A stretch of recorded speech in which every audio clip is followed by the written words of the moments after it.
Yeah. I know about this another point. Ah, yeah, she just starts working on it.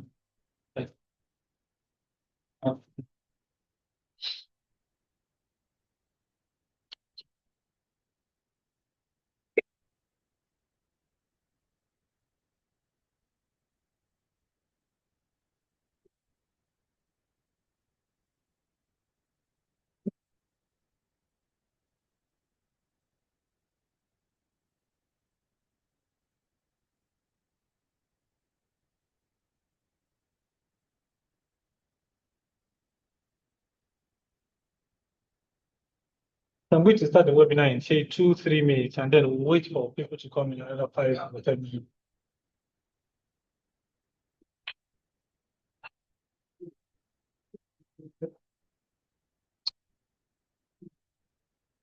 Yes.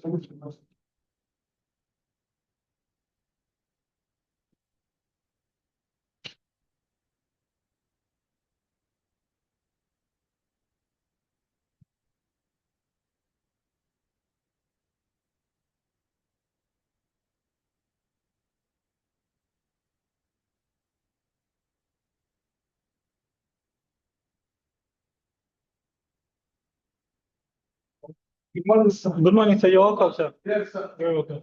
We are presenting for gender apartheid. Yeah, you're welcome, sir. Yes, you're welcome.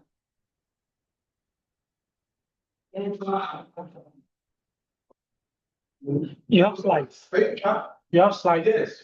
Please, if you can bring them forward so that I can quickly download and get them ready.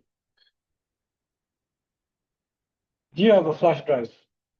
Can you send it to my? No, we can't send it via Bluetooth. Can you send it to my WhatsApp? WhatsApp. Let's use your WhatsApp.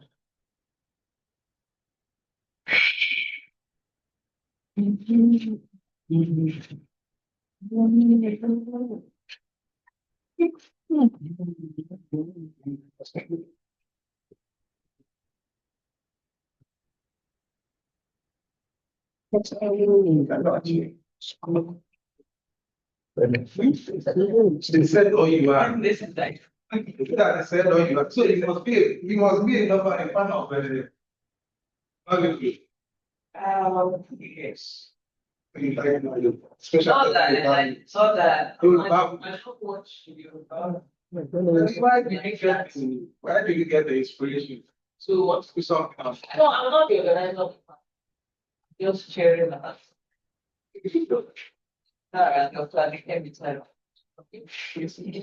Yes. Understanding. Yes.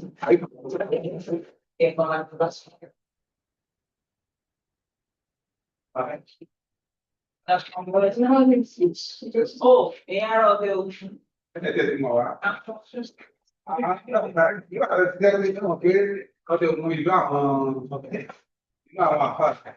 Really? I want not back for this now. It's the only part of it. I know before, I know it. Yes, I know. It won't be more, you know. Where about the show? It's good. No? And yeah, extra things that would split. So show the people that the original inhabitant of the show. Plus some 5% of the past. Yeah, please call your phone. It's already fun. 4340. Yeah. Yes. 5580.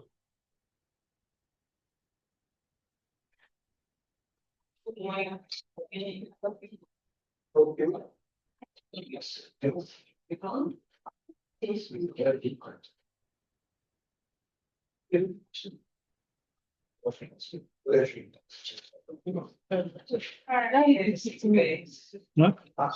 Please cover it. What was the? It was the day I was. I expected something. I have a slide. I have a slide. Yeah, no, I send it over to my WhatsApp so that. Okay, what's so that's from the beginning to the end. No one do that because you have so many of pictures. I didn't get it. I didn't know this period.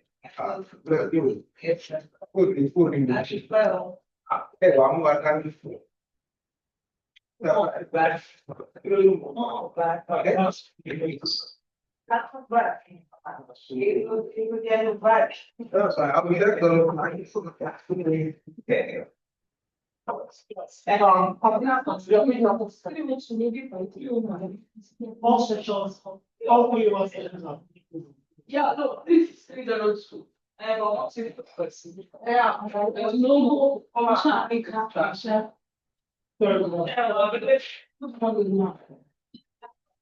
I believe you from there, actually. Mas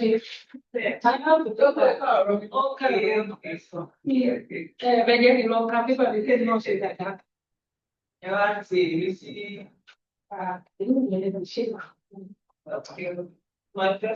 You sent to the rest.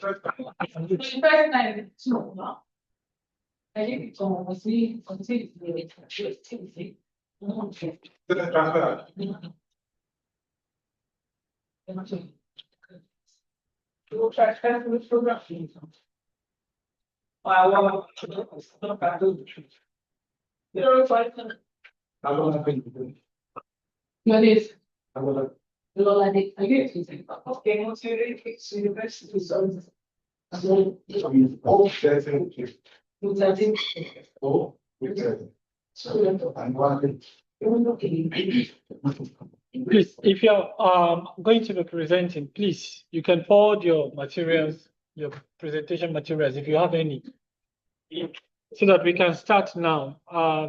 Is it time? Yes, it's time already, please. There are 2 minutes past the time already.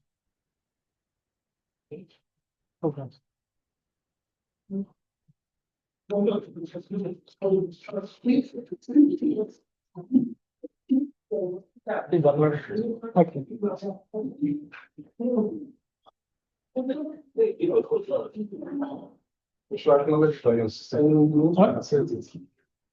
Just continue. It's not delivered. It's not delivered yet. The network portion is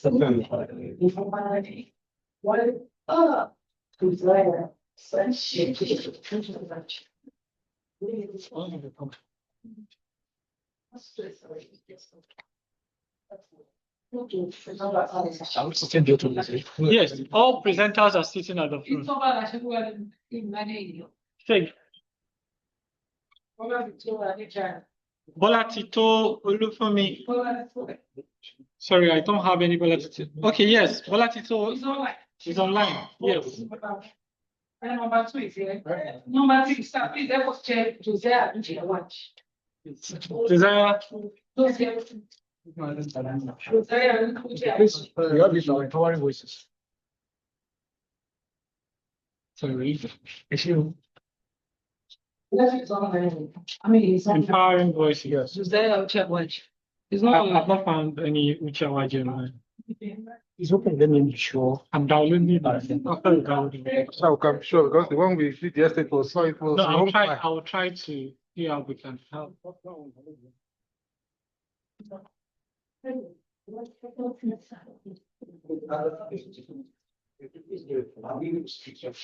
sorry, all presenters are to sit at the high table.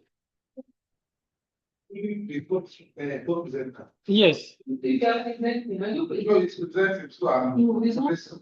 Oh, no, you're not a co-presenter then. If you're not going to be saying anything, are you saying No, it's the one that will present. Okay, so you can just sit here then. I'm the co-presenter, but it's going to it's the one Okay. that In that case.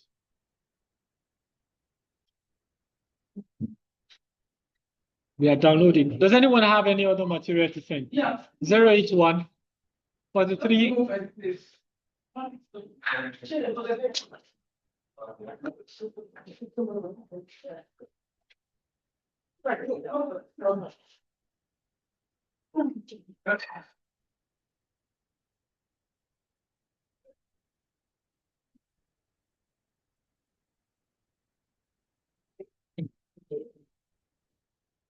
The number is 081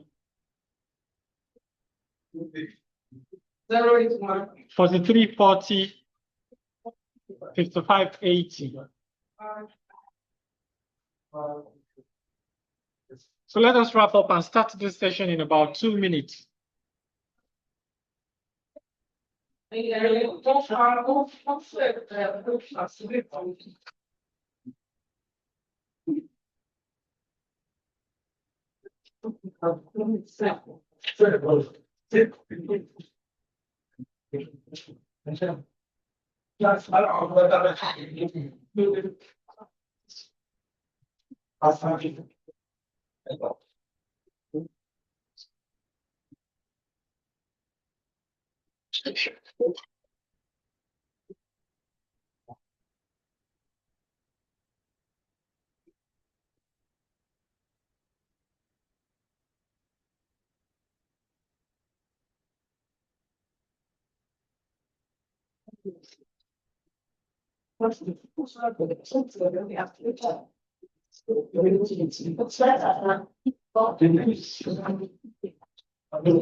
All right, the session chair, if you are ready to start, we are ready for you.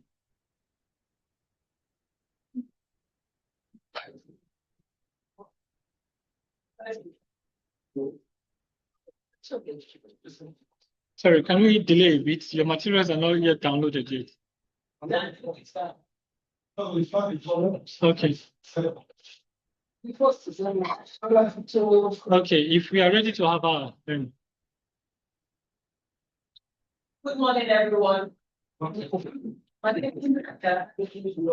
I'm from Lagos State University, and it's my pleasure to be the chair of this panel entitled Gender and Patriarchy in Nollywood Films, organized by Dr. Adekemi Taiwo from State University. This panel forms part of our broader discussions on gender representations and power dynamics in the Nigerian film industry. We have a mix of panelists from across several disciplines, and today they will be sharing fresh insights into gender, Nollywood representation in terms of history, digital storytelling, film production, and all that. Let me welcome you to this panel once again. To an online participant, I would like to welcome you, and I would like you to remain muted while the conversation goes on, except you would have to talk. We'll gladly call on you when it's time. Welcome again to the panel. Thoughts. We'll take the questions, comments, and discussions for each paper after each presentation. So we'll have 12 minutes for the presentation and between 5 to 8 minutes for the discussions. Is that okay? All right. Welcome once again. We'll start with the first presentation entitled Breaking Boundaries. It's not here. Okay, that's good. Our first presenter is presenting virtually. There are two actually. Their paper is titled Breaking Boundaries, a multidisciplinary exploration of gender dynamics in Amina and Funmilayo Ransom Kuti. The paper will be presented by, is jointly put together by Adegbite Wademilade Tobalashe and Bolatito Olufunke Adejare. Both of them are from Adeleke University. If they are online, they can start.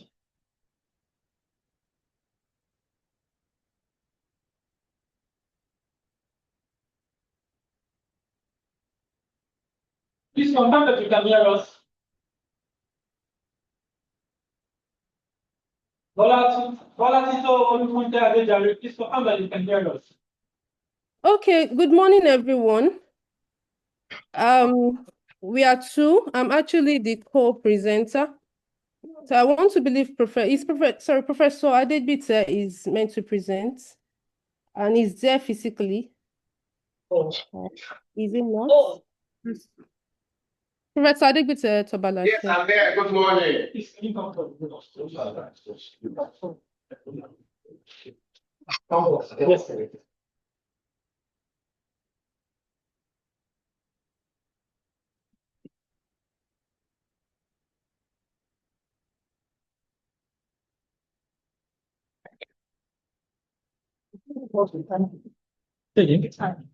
Timing. I might not be able to do that because I'll be distracted a bit. Dr. Adija, you are presenting. Go ahead. So I'll give you a signal once it's 2 minutes to the end of the presentation. Thank you. So Dr. Adija, we're waiting for you. Okay, sorry, I'm trying to share my screen, or is it not necessary? Do you have it? Allow you to hear. Oh, okay. Did you say I should not share my screen? Go ahead and share your screen.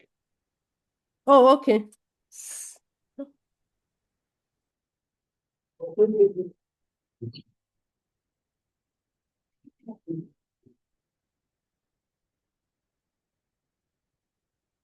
Thanks for the share. Okay, good.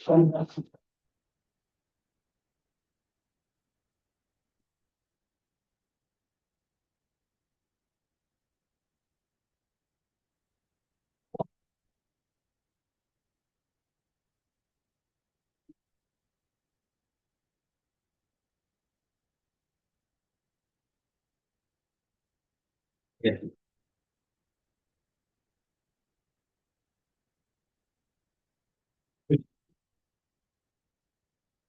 But you can see your screen now. Dr. Adejare, can you present in the screen mode? Slideshow. Yeah, slideshow.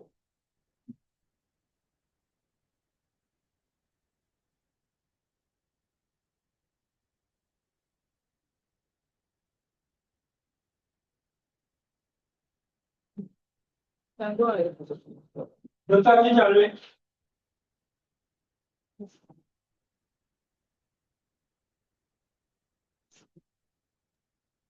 Sorry, I'm trying to share. You asked me to. Okay. Can Can you see my screen now? You can go ahead. You can go ahead. You can go ahead.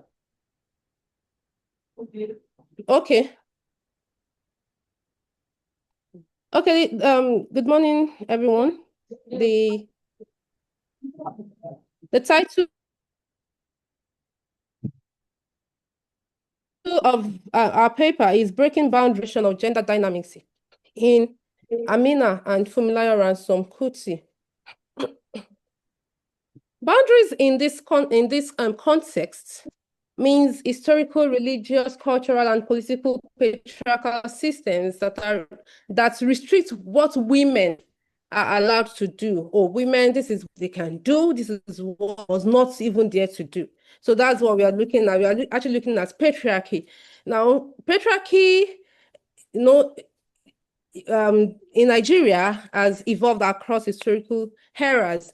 Now, during the pre-colonial era, patriarchy was present, but it was not dominant. It was not as dominant as it is now. Like the Yoruba society balanced the male and female authority. We have the Yaoba, Yalode, and they add to some extent their authority too.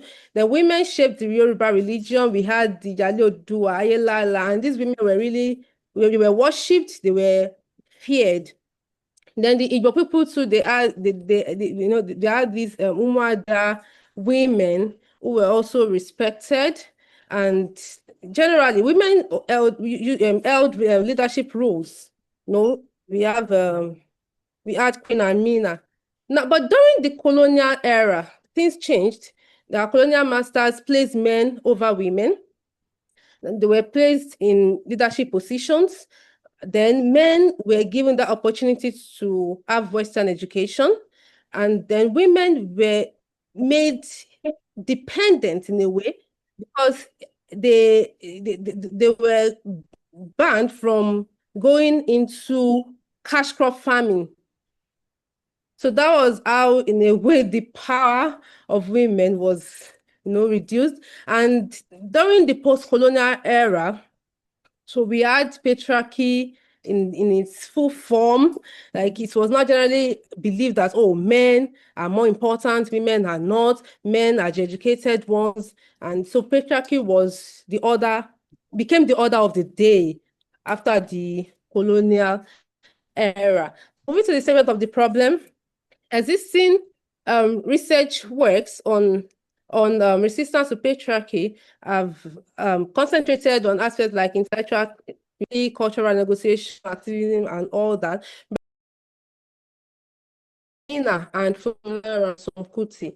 The aim of the study is to explore and analyze the dynamics and patriarchal resistance are represented in Amina and Funmilayo Kuti using a multidisciplinary approach. And the objective is to examine literature and history reshape narratives of female representation in the movies, analyze linguistic expressions and body language as tools of empowerment against patriarchal norms, to explore the role of the complex role of religion in sustaining and changing gender hierarchies, and to demonstrate how multidisciplinary perspectives deepen understanding of gender dynamics in African cultural context. So the paper adopts a descriptive and interpretive policy design to explore gender dynamics, and in the movies. And as I said earlier, 2 movies were selected, Amina and Funmilayo some puts. And the theory adopted is Buche Mecheta's interpretation of cultural feminism, 1979. So cultural feminism examines how societal norms and cultural beliefs influence women's experiences and opportunities. So Mecheta explores societal gender role parts on women, especially within African cultures and the African diaspora. Her work addresses challenges faced by women of color during the second wave of feminism, which mainly focused on white middle-class women. So moving to the analysis of data, Amina was set in the historical Zazzau, where female leadership defied convention.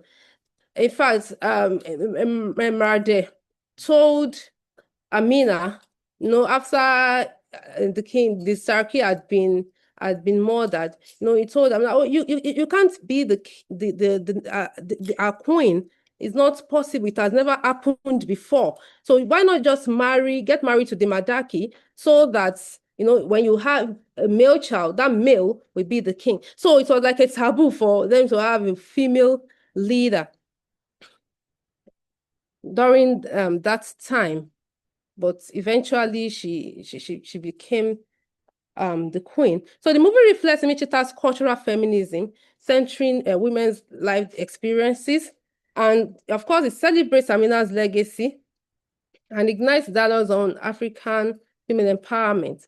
And it reinforces the role of women's narrative in shaping cultural identity. Then Funmilayo Ransome Kuti, mobilizing resistance and refining womanhood in colonial era. Okay. This happened, the story of, Funmilayo Ransome Kuti was an activist during the colonial era, and she fought against the colonial rulers as well as traditional patriarchy. At the point that she was able to oppose the king, she was able to face the king boldly. Okay, she mobilized women across classes through the Abeokuta Women Union, and they use this collective action to resist gender and colonial oppression. So both films reinterpret history through a gendered lens. Amina spotlights pre-colonial power dynamics, define gender norms through female leadership, while Funmilayo Ransome Kuti explores colonial era activism, merging gender and political resistance. So looking at the aspects of vision, now the priestess was a symbol of feminist resistance in Amina. She had seen it that, Amina would become the queen one day, and she formed a powerful alliance with her. Okay, so it shows the kind of resistance to the domination of males. So she spiritually endorsed Amina to become the queen, the leader. And we could see how she was a very powerful priestess, and she was very bold. At a point in time, she spoke boldly and even angrily to the king No, she was not scared that, oh, this is the king, I shouldn't. No, she was able to show, she was able to break that boundary. Then in Fumilayo Ransom Kuti, religion was used as a tool of suppression and counter-suppression. No, when the king realized that the women were just they were resolute, they were not ready to back down, he used religion to try to scare them. You know, he sends the Oro and the Ogboni to them. And you know, it was a taboo, or it is a taboo for a woman to see only. But interestingly, these women too were able to counter this by also using religion. The women exposed their breasts, which was a taboo, or should I say, which is a taboo for those Oro and Ogboni people to see. So they were able to use religion to counter that the attempted suppression.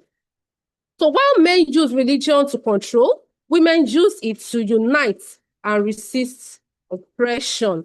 Then breaking patriarchal boundaries through language, linguistic expressions, as well as body language, were used to also bring. Amina made use of this assertive expression a number of times. I am Amina. I am Amina. Sometimes you say, I fear nobody. No, a female saying that shows that this is not a regular woman, you know, and that was not the expectation of a woman. It wasn't expected that a woman would be talking like that at that time. I'm Amina, I fear nobody. So that it's only males that can talk that way. Then in the classroom, a boy who threw a paper at her. No, she slaps her, and the teacher was not favorably disposed towards it. No, it was odd. This was like a taboo, and she had to talk. Oh, but I had to stand up for myself. You know, this is an empowering expression. Then at the time too, she told some of the boys in her school, like warning them that not everything that appears insignificant should be underestimated. At the times that threatening those boys in our school that were trying to oppress her. That means things that seem incapable can actually have destructive effects. Then the different gestures were used to also resist patriarchy. You know, we have the confidence gesture, confrontation gesture, defiance, engagement, and authority. So here we see Amina, you know, pushing her chest out and hanging her hands loosely by her side while talking to a warrior. Normally, one would expect her to be scared, to be timid, but no, she even pushes her chest out just to show fearlessness. Okay. Then in this second picture, Fumilayo walks into the palace with confidence. You know, she walks in elegantly and swiftly. But one would expect us to be watching the palace.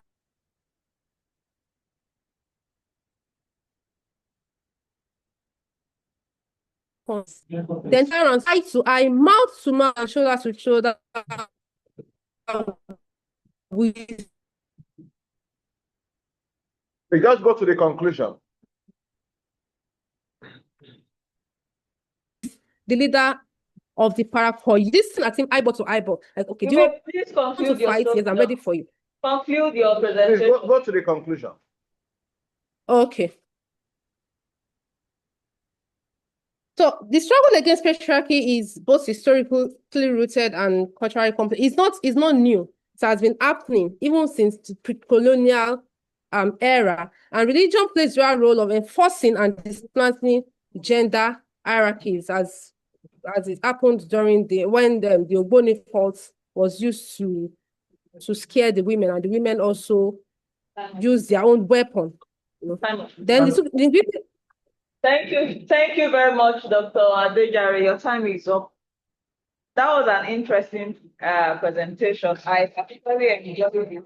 And I thought the topic approach. I was looking at the multi-disciplines well with it, but I found it, you are looking at language, you are looking at other. So it's now time to engage the paper. So from our audience, we welcome questions, comments, and observations from the physical participants as well as the virtual participants. So we take 3 here and 2 virtually. Let's grab the presentation.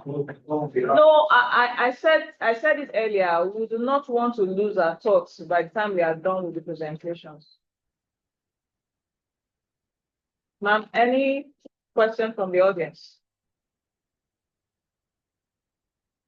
Nobody. You have a question? I just see. You just came in. Okay. What are from our online participants? Okay, yeah. Very well. I'd like to know what's involved in the choice of fields. Okay.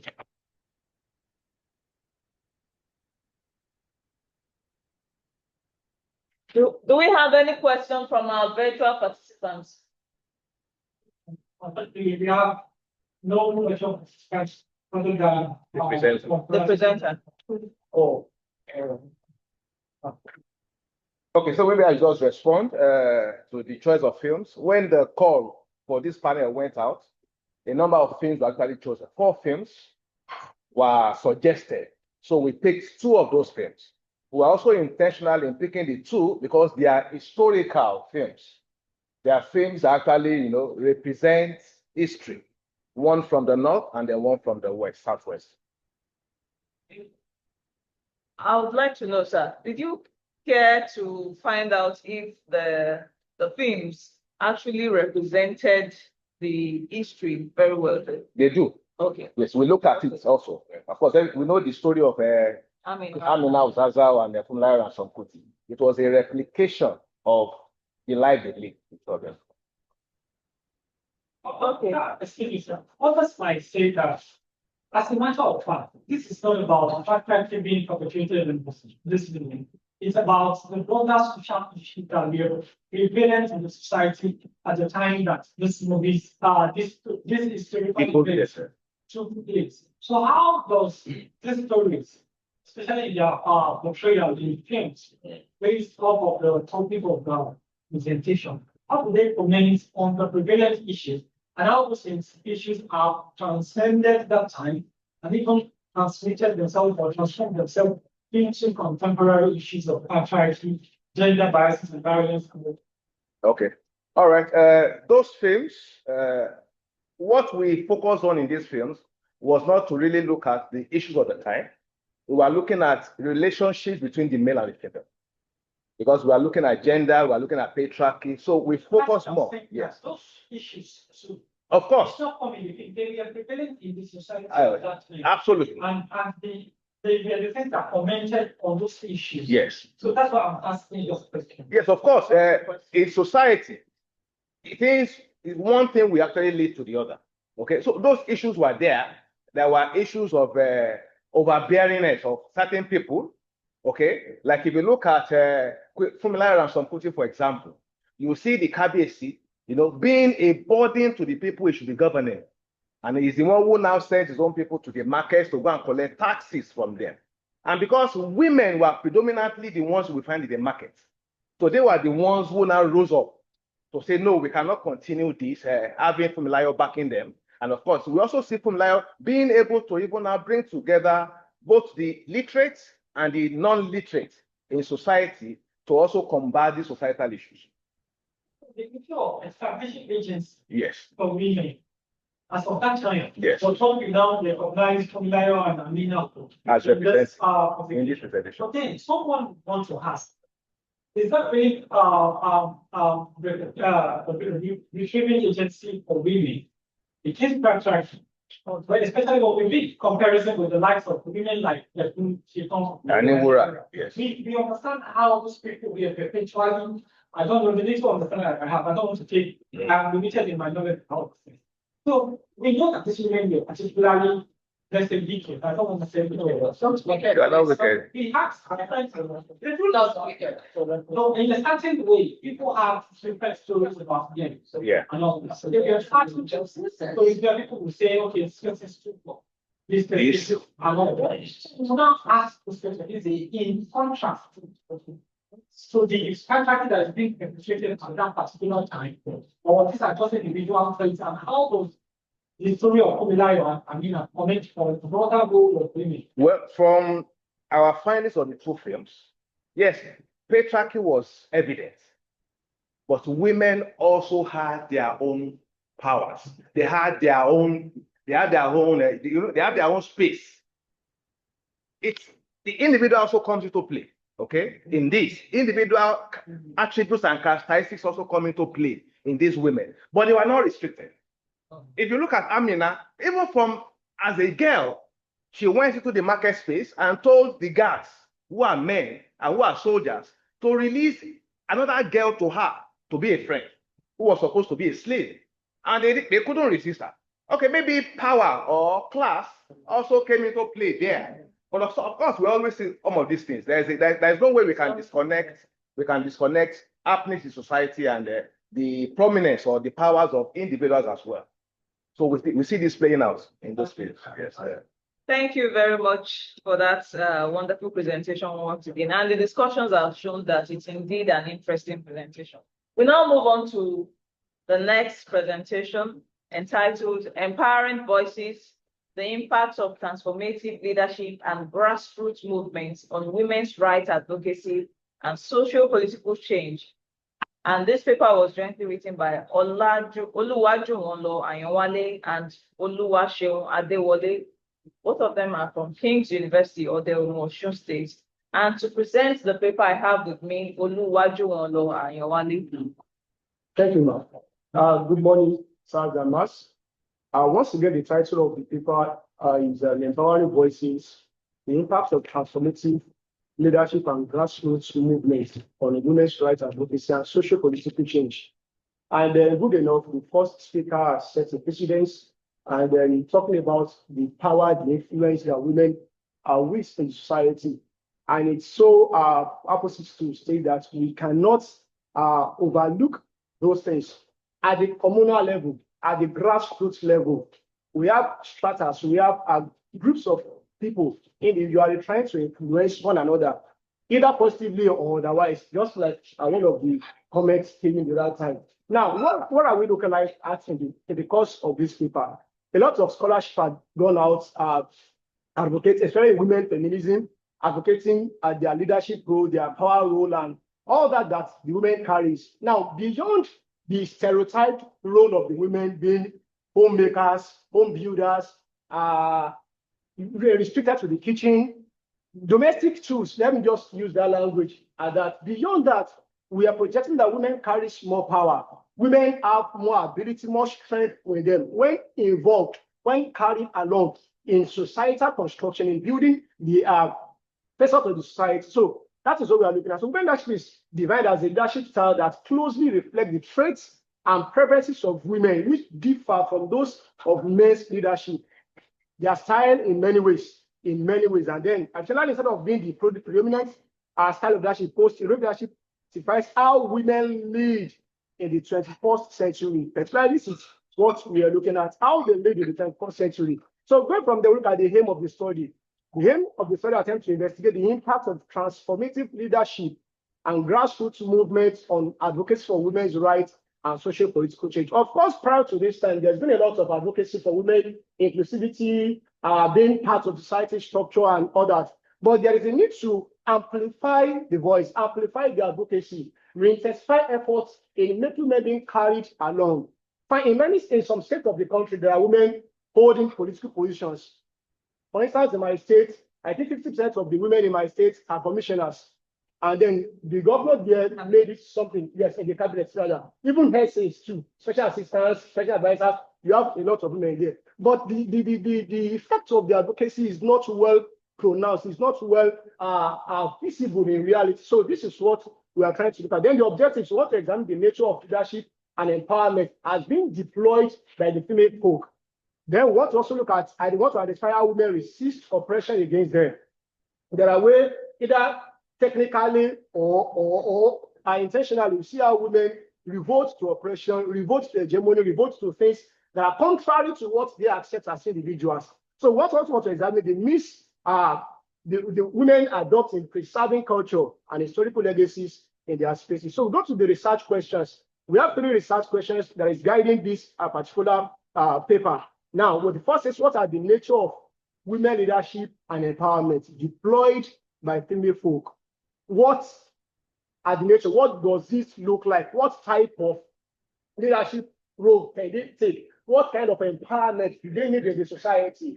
We're empowering women, not just sharing grinding machines as politicians do. No, that's not empowerment. Empowering men sharing wrappers and ankara, that's not what the real empowerment that you need in society. So that's what we aim to examine in the course of this paper. They also want to examine how women adopt and preserve culture and historical legacies in their space. Then the significance of the study, well, just like I've said, a lot of advocacy have gone out, a lot of movements have been on for women. We want to re-emphasize this and then provide more insights into the impactful potential of women in the society. The scope of the study. Now, basically, just like the we cannot go on with this without having a kind of data to fall on.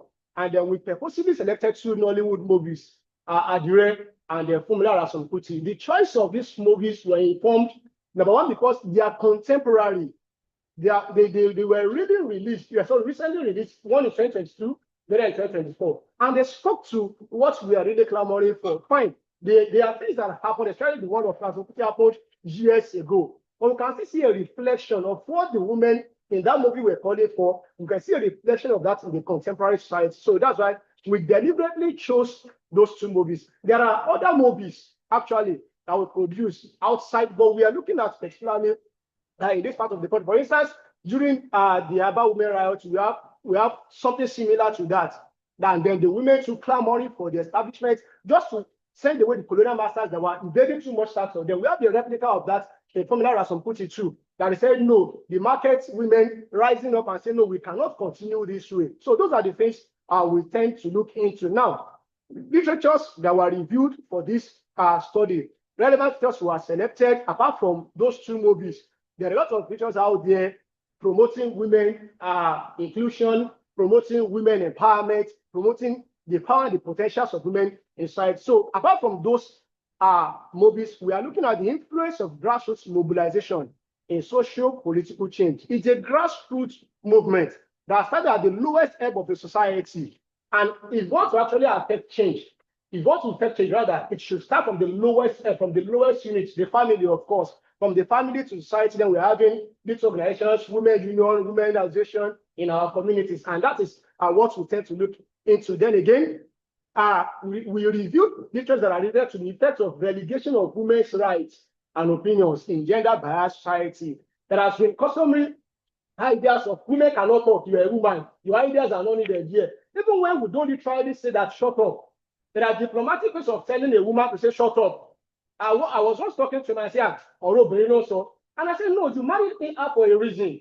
Just to be your companion, not just to be your sex toy, or to be the mother or baby maker. No, our contribution, our suggestion, our advice. So apart from that, from happening in the family society too, we have a diplomatic way of silencing the voices of women and other marginalized groups as well. So those are the aspects that we look into. Of course, every academic work must be grounded upon certain theory. And then we are choosing a cultural feminism theory for the purpose of this study. Cultural feminism is an offshoot of the real feminism theories that preceded this particular period of time in the 1970s. So the theory advocates celebration of social transformation that are championed by women.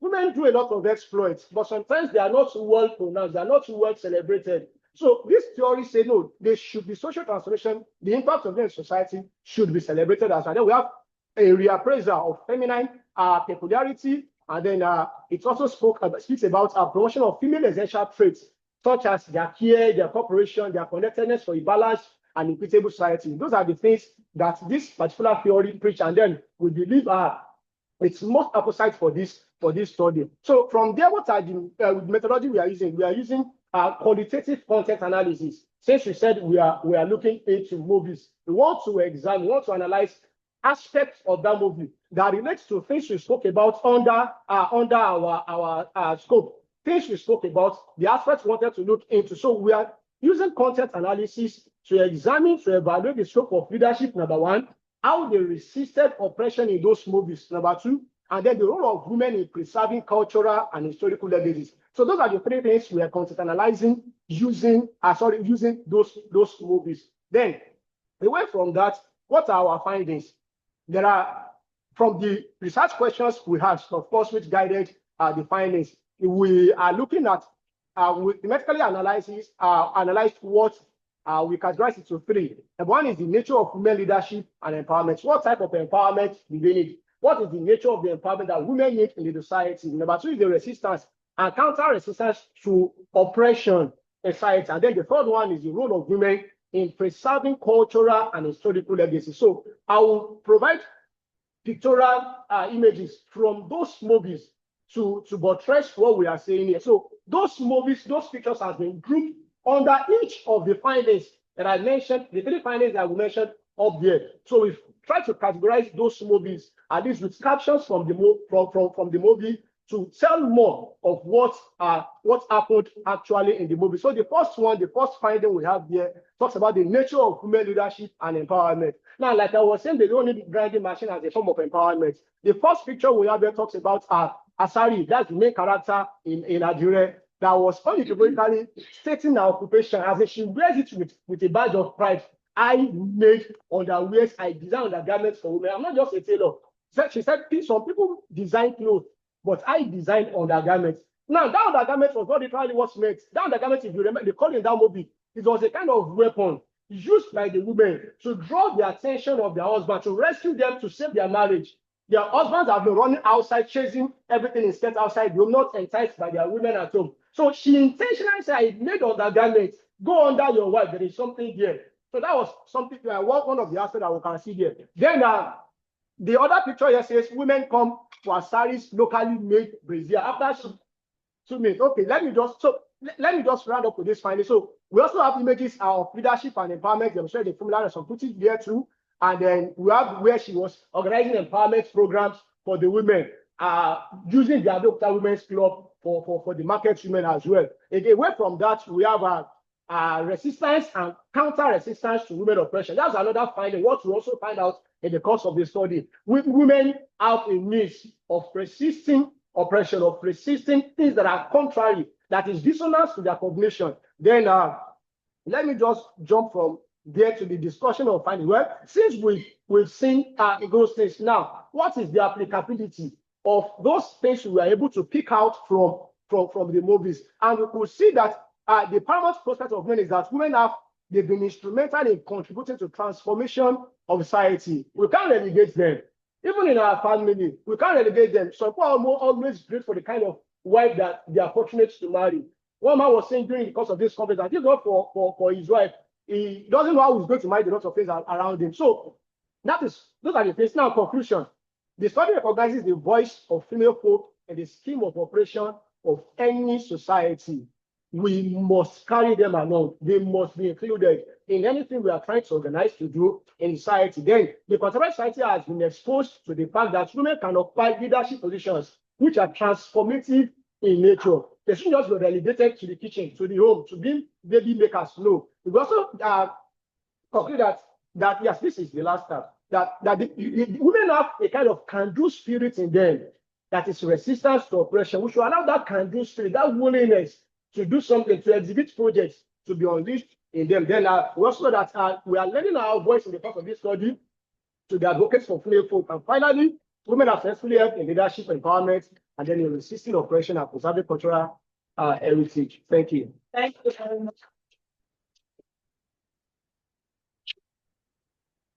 That was a wonderful presentation. Very, very engaging. I particularly love the choice of the movies. Fumilayo, which is like an historical film, a biopic, with Adire, contemporary film, like a woman of oath to a contemporary woman. I like the choice of the movies, I like the analysis, and I like the findings. Thank you very much for that presentation once again. So now let's engage the paper. We have questions. One, two.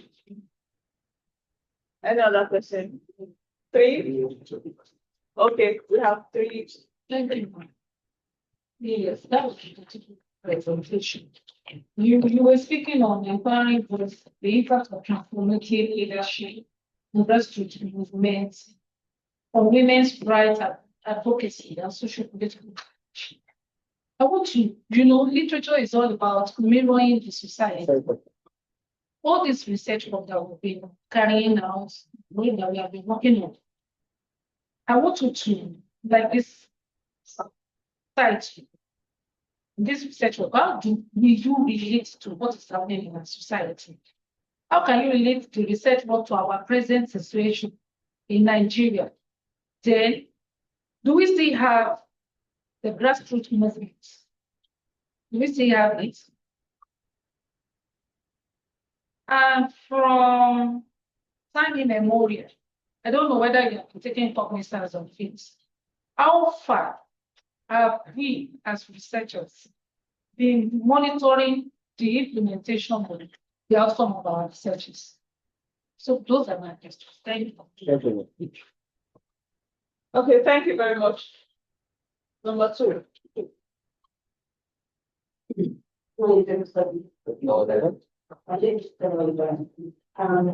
I love the part when I see men talking about me because it's very rare, especially in an office where we have this first men that want to arise. I don't want to say I'm a feminist, but I'm a feminist. I like this. We must all be feminists.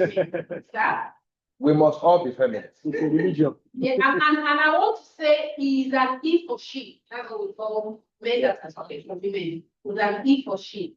I looked at the thing he was talking about, and when I watched that movie, at the point I thought, so this really happened, and because I think we don't get when it happened. But that's the line one. And I want to say that I didn't see your work. I came when you're talking. Let us give a voice to the women. To the women? To women. Yes, especially in the issue of politics. Because we find out that we women, we don't support women. We don't support politics. Yes. But we can advocate. I believe your research is on to advocate for women. We can advocate for women to be there, to be able to do the right thing, not just going there and doing the wrong thing, but going there to do the right thing. Yes, I like that women are not only baby makers. Yes, they are not only baby makers. Women are supposed to be people that can be able to prove themselves rightly when it comes to do with not home front alone, but outside in the society. Then when we talk about grassroots, we still have grassroots movement. We still have, I'm a journalist, and we go to locations, we go to governments and all of that. We see them coming out, women for women. They come to fight for themselves. So we still have grassroots movement. Thank you very much. In LSA, we have the grassroots. And in LSA, we have water. Thank you very much. The last question. The third question. Yeah.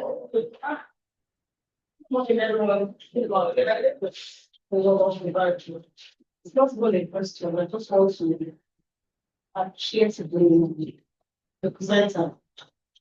My sister has said so much, and I'm interested. They want to say I'm not standing up about scaling you. Because the truth of the matter is, women are in this. Whenever we get to hear this in us, women are in the question, and every face of life. So, and of the women, or what I don't hear down here is systematic disadvantages and injustices based on women for future and now. And then he said, manifest the social, economic, and political inequalities. I just want to appreciate the presenter that being a male is just maybe 1 out of 100. I'm not sure if that data is correct in my just my personal opinion. For a man to stand up and then speak for women is something that's really appreciates. It shows that we can stand up everybody. We have people who can defend us. So thank you very much. Thank you very much, ma'am. We have more. Thank you very much. Okay, you have another question? Yeah, not really a question. I'm so sorry to take us back. From in that film, actually, she was talking about men oppressing women. In that film, we discovered that Dickiness Shadi was also oppressing. So, see, in this society, like, I don't want to make references. I discovered that when you find it in a place of authority, they are always passive. It is not contrary. Let me just give an advice that when we are canvassing for women taking leadership roles in the society, you should also look at their character, look at their antecedents. Okay. You understand what I'm saying? So I would like the presenter to respond to that, but I don't agree with you. I don't. You have one question. Okay. We will engage. I don't think the other presenters are here, so. I'm here. Okay. I appreciate the fact that women are coming up to realize their rights and fight for their rights every day, day out. Because I also ask, what's the thin line between women fighting for their rights and going overboard? We have seen instances where even everybody say, oh no, you people are going too much. I think what you ask me about that shit you are going overboard. There's really a thin line of that struggle. Thank you. Thank you very much. I think I can respond. And that will be the last. That will be the last. Yeah, she wants to ask. Okay. I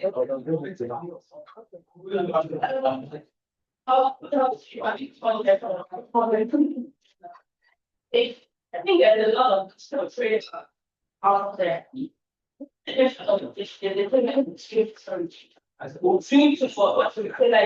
So because women are trying to fight for their rights, we've already assumed physicalness to society. So when we get to leadership, in the middle of trying to say, okay, yes, I'm professional, I want to be firm as I do. The other gender becomes scared. And the next mention here is that woman to care. I don't like women being my boss. Because I'm trying to shift away from the cultural privilege attached to a woman. And I'm trying to stand for my rights, and then we think I'm having aggressive symptoms. No. Okay, thank you very much. Okay. My question is for you, sir. And I think the question also applies to the initial presentation. The first question is that how much change, because your presentation subject around transformation. So how much change did that leadership actually perpetuated? Yes, because when we talk about transformation, there must be a measure for us to create true transformation. So how are we be able to measure the change that the leadership? And then secondly, I've always wanted to ask, in line with what everybody has been saying, that when women get to come out, we think of that these women end up repeating existing patriarchal structure. It does appear that they end up perpetuating existing patriarchal structure, well, however intentional or unintentional. So how do we dissect this or simplify it or problematize issues so we can better understand them? Thank you very much. I appreciate all the contributions, and then I'll notice some of them I will include in the course of the paper. For the first question, the relationship between the paper and the society. Of course, Even from the reactions we've seen here, we can see that it's really correlates to the society. Women fighting for their own voices to be heard. Look, they are the ones going to the market. Men don't go to the market. Even if a man goes to the market just to buy one or two things that he will use at home and go away. And even if we see men in the market sometimes, I don't know what has it come today in the market. They use that as a need to advocate themselves, to fight for themselves. And even in the contemporary times, in our community, let me use a name, maybe Orisun Women Association. In our churches, Women Association. In organizations, Women Forum. It still exists as still prevalent in our community. Now, the question we can ask is, what has been the effectiveness, or how can we measure the effectiveness of the existing women's unions, women's shelters in society? Has the movement really been effective? Are their voices been? And when I was the question on implementation of, sorry, not even question, asking whether it has been effective. Now, during my presentation, I used my state governor as a case study, parastate, as a case study. At least in the whole of the country, it has more percentage of women in its cabinet. So that is one. Their voice has been gradually. If he, out of the 36 governors, could do that, I'm sure in coming times, in coming periods, we might see governors that want to emulate that. That doesn't mean it's not coming with own challenging. That doesn't mean others are not mocking him for doing that, but he chose that ground for himself. Now, on the presence of, okay, I've mentioned the presence of grassroots movement, so it's still much available in our then implementation of finance. Sincerely speaking, I always say this myself. This is one problem I have with academics. And I will still say it openly here. I still said this last night with my brother here, and it was like we're having an argument. We have different monotechnics, polytechnics, NCE, polytechnics, universities, masters, PhD, and year out, we churn out volumes of research papers, findings, recommendations, suggestions. How have they been applicable to our society? I keep asking this question. And that is what it's a society, it's a general problem that we have in our country. However, they say change begins with you. In our respective places, as much power as we have, we can begin to implement that change. You said something today, they didn't change. Tomorrow you see it, they said it change didn't whatever, and then we are continuing. In close to no time, people will listen to you, and I think the change we are clamoring for will surely happen. Now, business idea oppressing women.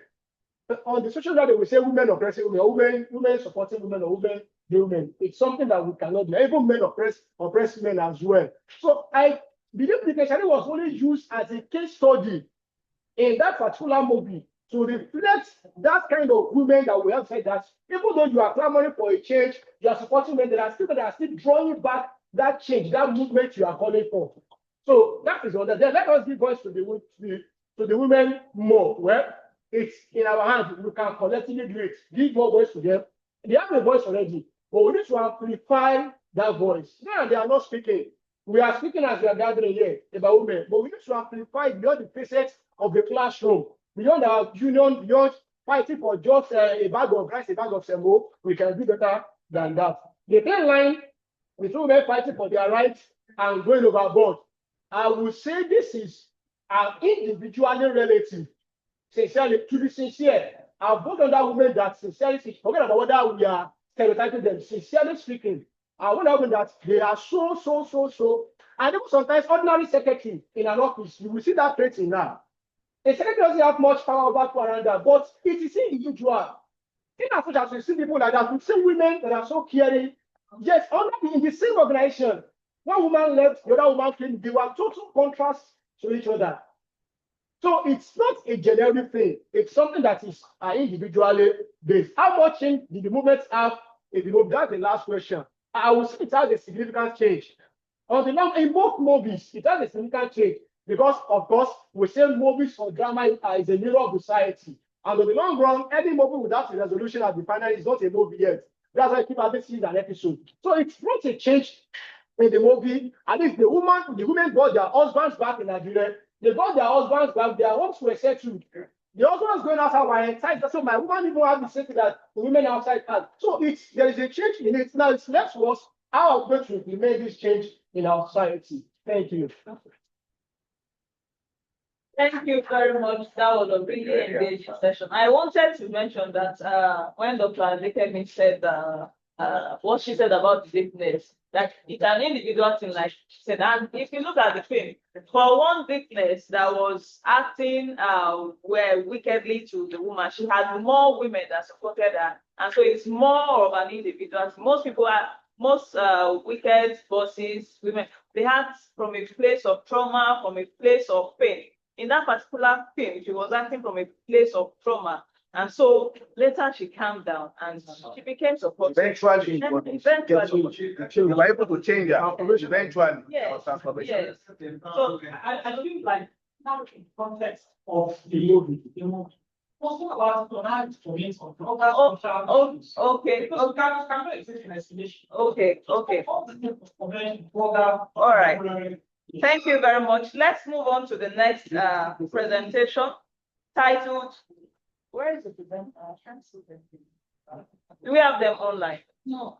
Nobody online. Yes. Okay, we'll now take the last presentation. Intersectionality and resistance, the role of digital storytelling in gender advocacy in Nigerian cinema, which will be presented by Olanireti Palade from Pennsylvania State University. Thank you. Good morning, everybody. Thank you for joining us today. My research is actually a work in progress. It started more like it started as a seminar paper and gradually forming into a thesis. So, for me to present so far so good. Actually, over the course of the time that I submitted the paper for the conference, and now there's been a change in my topic. And currently, I'm working with just assessing the role of digital storytelling in gender advocacy in Nigeria's cinematic landscape. Like I said, my name is Olani Falade from the Department of Comparative Literature and Women's Gender and Sexuality Studies, Lesbian State University. In the Nigerian landscape, recently the rise of digital media has influenced cinematic presentations, digital. When we talk about digital media, we're talking about streaming platforms like Netflix, like your Amazon Prime, your Prime Video, YouTube, Hulu, and the likes. So these digital platforms have given an avenue for directors, filmmakers, to present more relatable stories that stand for a space where the challenge the traditional male-centric presentations, where the male gaze, the women folk are presented in the Nigerian movie as epitome of male satisfaction. So the digital media has come to change that. According to Okwande Johnson, 2021, the African cosmology presents myths and folklores to serve not merely as folks, either as law or tale, but as moral cartography, which are used to chart the contours of ethical behavior, spiritual alignment, and communal cohesion. In this paper, I'm trying to look at the metaphoric and symbolic resistance of the Akala bird. This is where my paper deviates from the general discussions we've been having since Tuesday. And rather than look at how women themselves resist patriarchy, I'm looking at how the resistance of the Akala bird as a symbolic metaphoric folk myth is used to symbolize the resistance of the woman. The objective of the research, first I tried to explore, like I said, the Akala, which is the marable stock, and a mythical bird in the African cosmology and its reimagination as a form of resistance and change in contemporary digital cinema through the act of storytelling by Kule Afolayan and Izu Ojukwu. For the research, I'm using Anikulapo and Amina. Yeah, two, I'm examining how Nigerian folklore, especially the myths of Akala, again, from the Ifa corpus as presented by Baba Elequibo in Anikulapo, and how it functions as a metaphor for women's emancipation and resistance in contemporary Nollywood film. Three, I tried to analyze the representation of female protagonists in Anikulapo and Namina, and the women I'm looking at is Arolape, and Amina herself, and how they embody forms of resistance and empowerment and their transformation within the context of intersectional feminist theory. So I investigate how the digital media platforms that I mentioned earlier provide new spaces for feminist storytelling and enabling the re-significance of cultural memory in Nigeria cinema. And lastly, I tried to conduct a comparative analysis of the character of Arolake and Amina in order to trace the evolution of female agency in the Nigeria cinema across the different cultural and historical contexts. Here, I'm looking at the Yoruba context and the Hausa context. My research statement. Now, the research, so many discussions, so many presentations on the patriarchal development and the evolution of female in the cinema. But this research stands at the gap of presenting this female protagonist as someone who vehemently resists subjugation and claims self-agency without man or men influence. Please, that is very important. The masculine influence, because when you look at the stories, the traditional Nollywood would present stories where we have women as the protagonists who are trying to take agency for themselves. And in order to present these stories, they present there is only the man beside the woman who is assisting that particular woman to get the agency. But here, I try to deviate from that and present and look at these two protagonists as women who took agency for themselves without the influence of the male folk. Hence, the research explores how Anikulapo and Amina deploy culturally rooted symbolism and the middle poetic structure to challenge patriarchal power, systems, and reassert women's influence within both historical and digital media contexts. By analyzing the character of Arolake and Amina, I try to present a comparative reading that bridges the gap of the two cultures and reveal how traditional and digital storytelling intersect with this marginalization of women and to signify cultural memory in Nollywood. Methods. I actually did a close reading of both movies, Anikulapo and Amina, and standing at the intersection of the resistance, identity, and agency, I tried to close read the characters and to present the two female protagonists who, having enjoyed patriarchal dominance and subjugation for long, decided to take agency for themselves and request an ascription of and punishment for the sins from their male protagonists.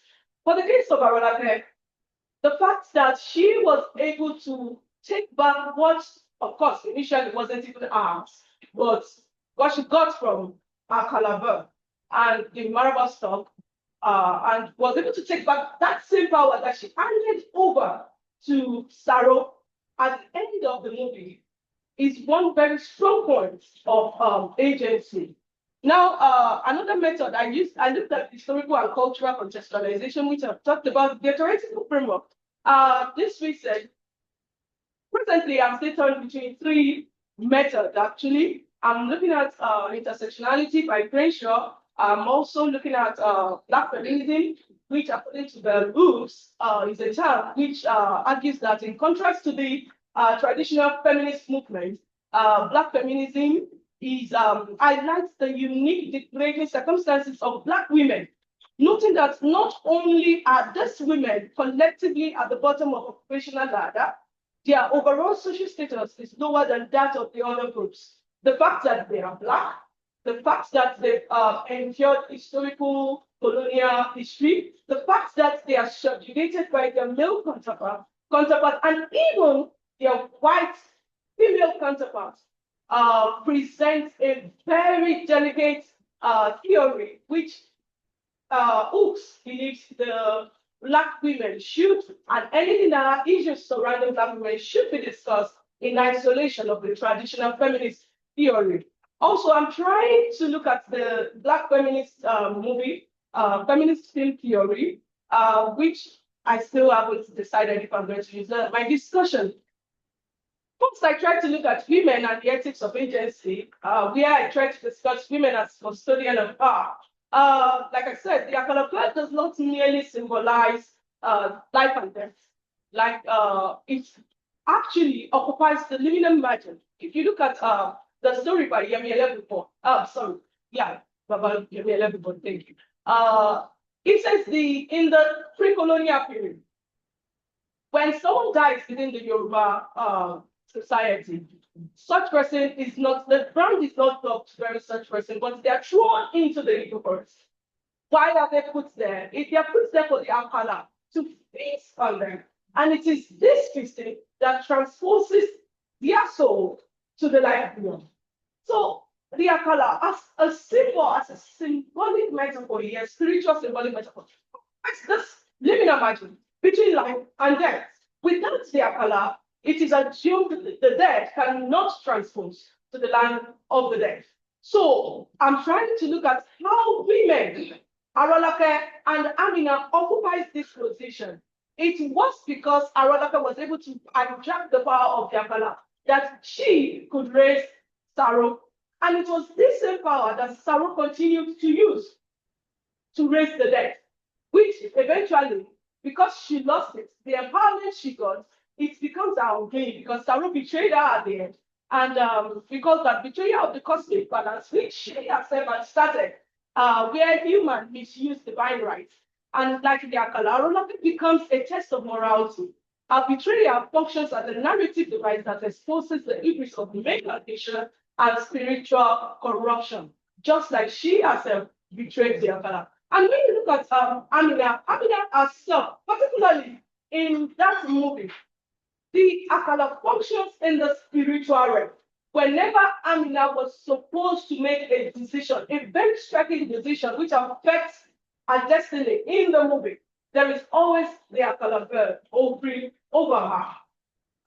Yes. At the field, at the battlefront. Now, okay, I think I need to put this one. There is a difference between the vulture and the marabou stuff. But wherever you see a vulture, you see the marabou stuff, which is the Akala. Because the marabou stuff is a bird that lives on the sky, but fixed wherever the vulture is feasting. So oftentimes, people do not know how to differentiate between the marabou stuff, which is Akala, and the vulture, which is Ego. But the Yoruba, there is a Yoruba adage, it said, Oreti Igushe, Tiopi Panyori, Oni Akala She, Topi Yogekelo. That is the only striking difference between these two birds.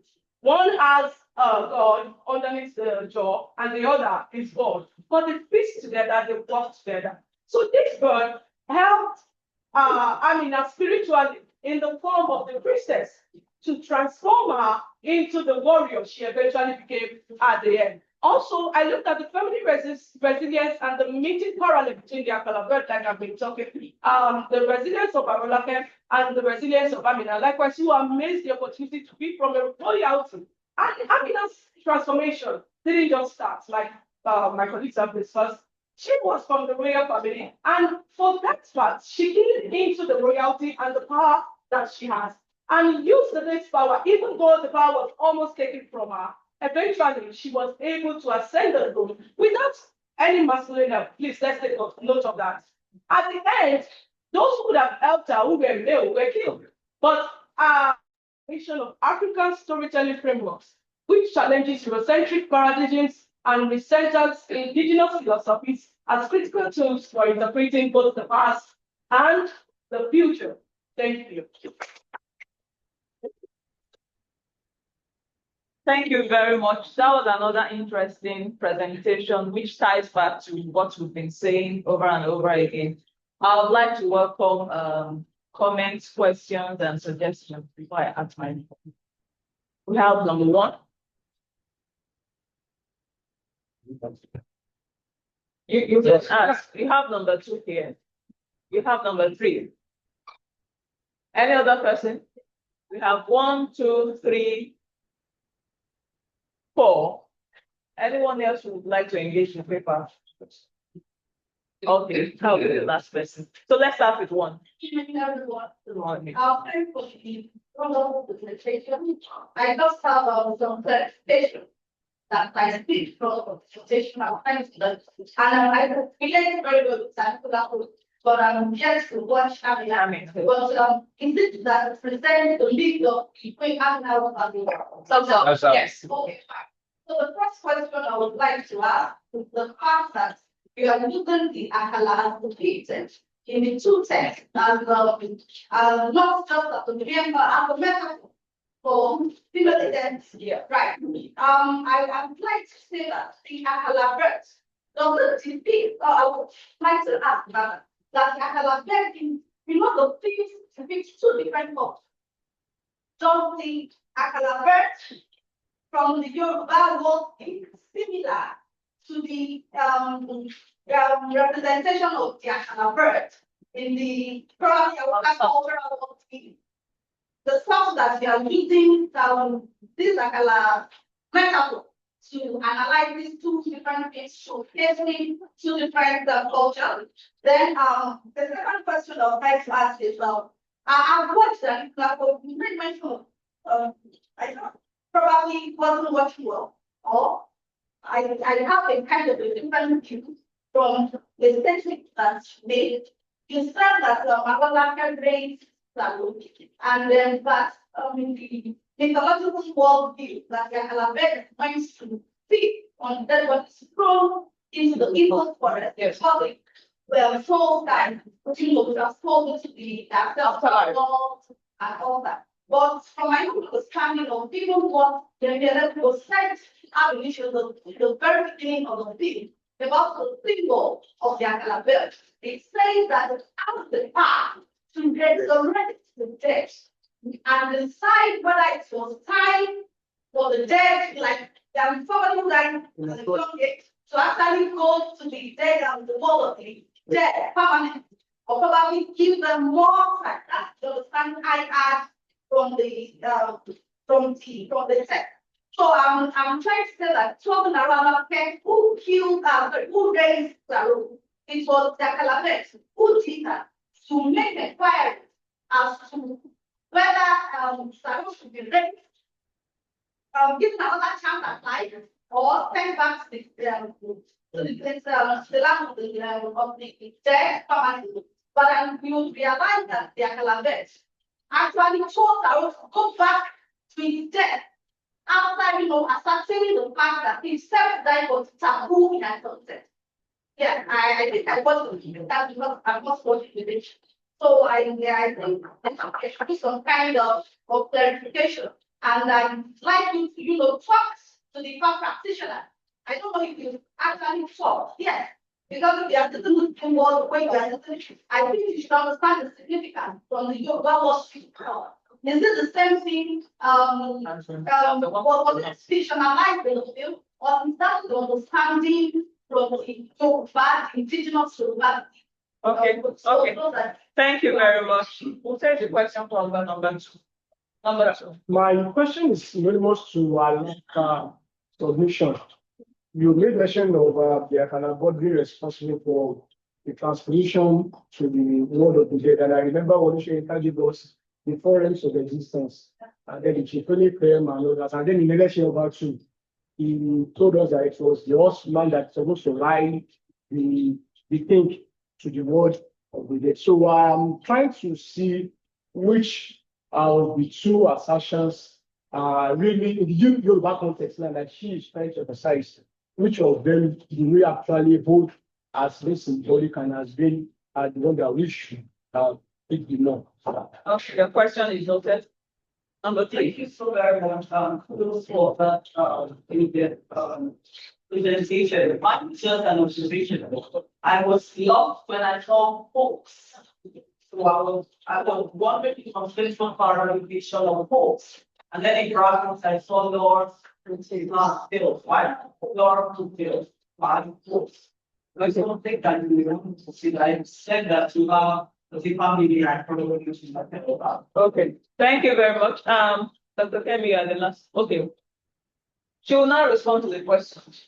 All right, thank you so much. The first question from Limit Scary Scores, he said, does the bird signify the same thing in both culture, that is in the Yoruba culture and the Hausa culture? Now, okay, now, we are talking in the context of the movie. They're talking in the context of the movie. And from these two movies, you would see that the Akala bird signifies the same thing in both cultures.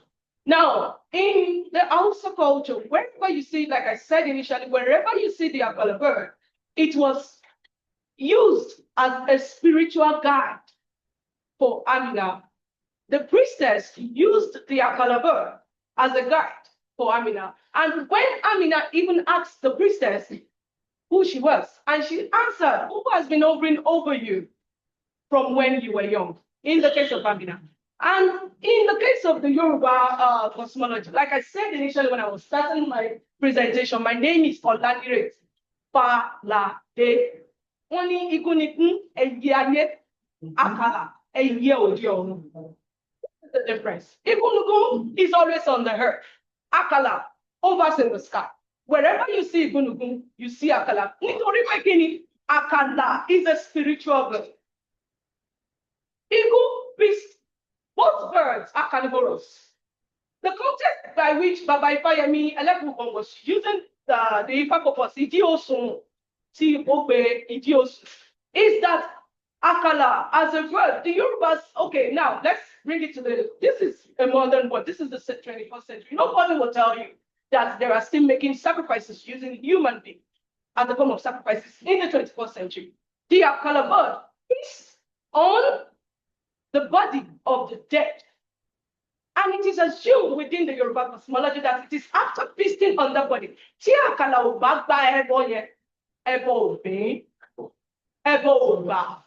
That is the implication. And how does it accept the body? It is by feasting on it. Whenever you go into the evil forest and you see bodies, then those people, that was when you made mention of something that the Akala said, go back to your dead. That is, you are what the dead, you died. The Akala would not feast on that body. Amoti, when the Akala believes that the body, the soul can be transposed to the life beyond, then it feasts on the body. If Anikulapo continued as Anikulapo, the rise of the scepter, and by the time they began that film, we saw a body that was already decayed. It didn't decay, it was feasted on by both Igun and Akala. So that, I think, I don't know if I've been able to answer your question, Mother. Yeah, thank you so much. Yes, and did I answer your question? Because you said your question was an offshoot of. Yeah, it's an Please, could you ask? I was asking, like you made a question on a part. Okay. Then relating it to Olushoyinka's Impact assertion Yeah. of the horseman riding to get to the world of the living. He gave us 4 stages of life. Yes. So The unborn. What's the question? Okay, what's the that's question? what I'm saying now. You are saying the Akala. No, you say the Akala, look at the Akala, and then look at the rights that the horseman permits. Yes. Performs, which transcends the dead Okay. to the other world. All right, thank you, sir. Now, the rights of the horseman is to assist in the smooth accession of the king. That is not an ordinary villager. That is not an ordinary citizen of the community. Nobody, if Saro had died, nobody would have buried any horseman with him. So and the king, even during the pre-colonial traditional Yoruba society, the king is not buried like normal, the normal person. Probably, I've not done my research to that level, and probably Akala would not have feasted on the body of the king. That is why he needed the horseman to help him to transcend to the life beyond. Because he's a god of himself. Yes. A god. Okay. Did I answer your question? And doctor, thank you so much for your observation. That was actually Dr. Okay, that was actually done in an area, and I will take note of that. Thank you so much. And yeah, your question. Okay, I think that's all it is. So I have concerns with your theory. Sir? I don't know why you're using the hooks. Can't you look at the Okay, I said I'm still working with 3. So what did they use to arrive at this paper? I used intersectionality actually. I used ratio. Okay. Yes. I'm still working. She said No, so that is it's something bigger than what started us. Okay. Thank you very much. I would like to thank you once again. This session has been really engaging. We've had compelling reflections on Nollywood and how it can be used to interrogate power, amplify women's voices, and point to the direction of change. We would like to thank our panel participants and all other members here. Thank you very much. We thank the organizer for the insightful and for creating this paper. We thank all of you for your insightful contributions. I would like to invite you all to our last panel for the day, which will come up at 5:30 in the evening. Thank you once again. Thank you, Chair. Oh yes.